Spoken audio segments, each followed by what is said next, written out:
faire pour qu'on utilise moins de matières premières, que les produits sont éco-conçus, c'est-à-dire qu'ils soient recyclables à 100%, et en même temps qu'on utilise moins d'énergie. C'est ça, c'est une boucle, l'économie circulaire. Et c'est vrai que dans l'économie circulaire, il y a toute la gestion des déchets. Vous voyez, les déchets peuvent devenir matières premières.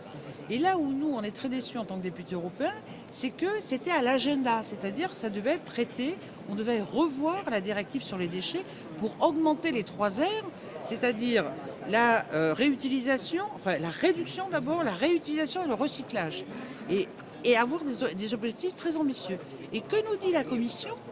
On nous dit non, il faut une simplification et sous couvert de simplification, on veut enlever cette directive.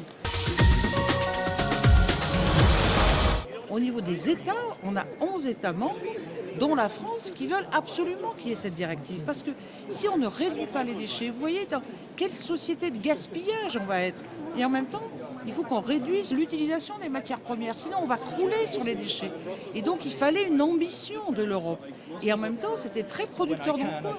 Il y avait 180 000 emplois, notamment sur le plan européen, avec cette nouvelle directive. Donc on est très déçus de cette commission Juncker. Ça devait être une commission qui devait avoir une ambition sur l'Europe. Et en fait, sous couvert de simplification, ils sont en train d'enlever, vous voyez, tout ce qui peut apporter un plus par rapport à la planète et par rapport à notre propre comportement. On s'aperçoit qu'il y a des villes qui sont à plus de 82%, vous voyez, de déchets recyclables. Et en même temps, ils produisent l'énergie. Donc, tout est positif. Pourquoi ils refusent ? C'est bien qu'ils ont une mentalité obsolète. Ils pensent que les industriels n'iront pas là-dedans. Or, les industriels, s'ils sentent qu'il y a une vraie volonté, il y a une vraie incitation de la Commission avec des ambitions, vous voyez, qui vont très haut, eh bien, on va être bénéficiaires, nous, l'Europe. Ils fonctionnent à court terme et pas à moyen et à long terme. Mais pour moi, le plus important, c'est la réduction des déchets. Vous voyez, on est tous consommateurs.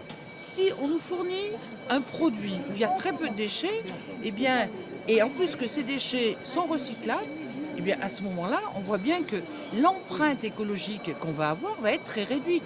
Il faut d'abord réduire. Vous voyez, il ne faut pas penser qu'à recyclage. Parce que recyclage, ça voudrait dire qu'on produit beaucoup de déchets et que ces déchets sont recyclables. Là, et puis on peut les réutiliser aussi. Donc ces 3 R, c'est très important. Il faut qu'il y ait une incitation, il faut qu'il y ait des contraintes et l'industrie.